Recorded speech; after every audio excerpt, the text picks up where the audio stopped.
Yeah, it's time to start the show. Off the top rope, 4-figure leg lock. Ric Flair with the chest chop. Haters wonder why I never tap out.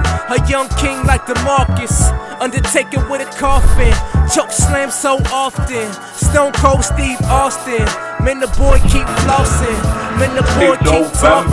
I'm with David. We are into the month of November. And I got something take to say. a break from all your midterm studying and all your hectic everyday lives and join us in this episode of Wrestling with Things. Don't forget to subscribe to us on YouTube at Wrestling with Things and like our page on Facebook at Wrestling with Things. David Joseph with Sammy Joseph here to discuss the man who is being outlawed and done dirty, Jahlil Okafor, who's not receiving any playing time from the Philadelphia 76ers organization.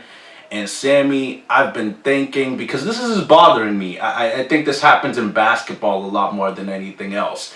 You got some old toys, and then you see some new toys. You don't want those old toys anymore. It's kind of like, I like to think of it as cell phones. We had prepaid phones. You know, first we had house phones, and then the demand for house phones began to decrease. You know, we had the prepaid phones, and then we realized those were too limiting, and then we created the flip phones, and then we created the sidekicks, and then the touch screens, and then now it's like a computer's in your pocket. And I think that's what Jahlil Okafor is mostly suffering from. He's a traditional big man. He scores mostly in the paint with his back to the basket. He's not a three-point shooter like a lot of the big men these days. So the Sixers are like, oh, we don't need you. We got Embiid who could shoot the three and do all that modern-day big stuff. So, Sammy, I got to ask you, where do you think Jahlil Okafor could go to where his skill set could be the most effective and benefit a team in the long run?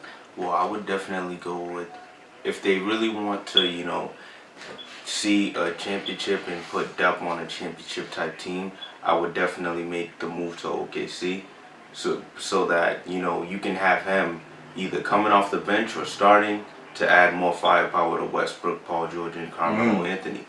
That would definitely add more depth, and that would definitely make the, you know, Western Conference a little more scarier to the top crown or Golden State. Yeah, that honestly, two teams came to mind for me. I've been thinking about it.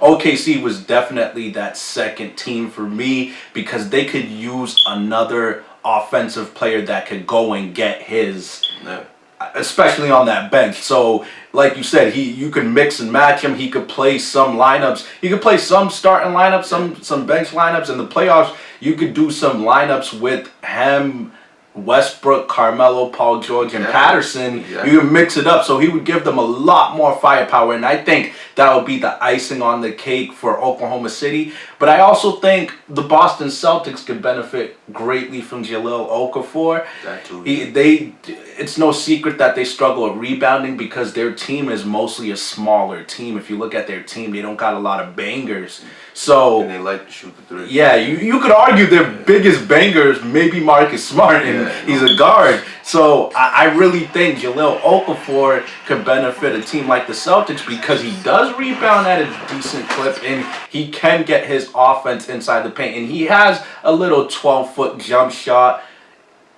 I mean, I think guys are just, you know, looking at him too harshly. He's still a young player in his early 20s.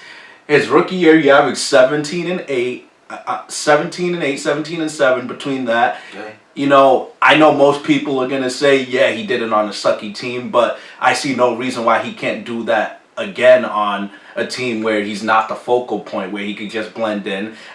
And then his next year after that, he dropped off and he averaged 11 and 5. People are like, oh, Jahlil Okafor fell off. He's a distraction. He's fighting off the court, etc., etc. But if you really pay attention, his rookie year, he averaged 30 minutes and got good playing time.